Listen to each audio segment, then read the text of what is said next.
Hi mga kaibigan, mga kapatid, mga masigasig na sumusubaybay sa pagninilay na ito. Mapagpalang araw ng Biyernes sa inyong lahat. Narito na naman ang inyong lingkod, Father Bob, isang paring Carmelita. Purihin natin si Jesus, Maria at Jose. Ngayon ay nasa ikalawang araw na tayo sa buwan ng Agosto, 2024. Tuloy-tuloy lang tayo sa ating mga pagninilay at tingnan natin ng mabuti kung ano yung mga magagandang aral na mapupulot natin at ang napakagandang mensahe na patuloy na naghahamon sa ating buhay upang sa gayon ay patuloy rin tayong magsikap upang maging mabuting Kristiyano, mabuting alagad ni Kristo.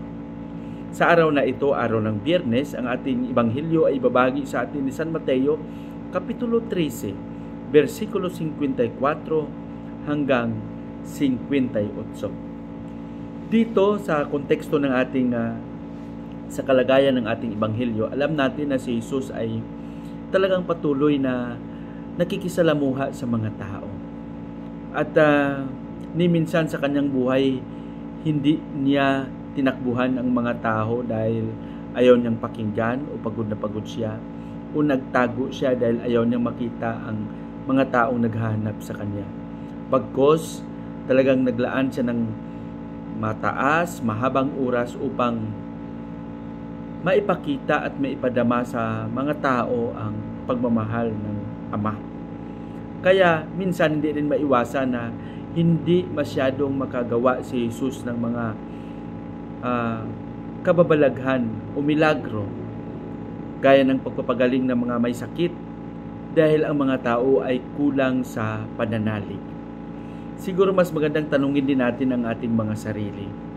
Mayroon ba tayong tapat na pananalig kay Kristo? Posible ito rin ang dahilan kung minsan bakit hindi natin makamit o magkaroon tayo ng pag-aalinlangan sa ating gustong maabot dahil kulang tayo sa pananalig. Kaya ang Ebanghelyo natin sa araw na ito ay talagang hinahamon tayo ni Jesus na magkaroon ng tapat na pananalig sa Kanya anuman ang mangyari. Pagpalain nawa tayo ng Panginoon sa ating panalangin. Panginoong Jesus, turuan mo kaming manalig sa iyo sa likod ng aming kahinaan. Alam namin na nariyan ka lang upang kami ay gabayan at bigyan ng lakas. Amen.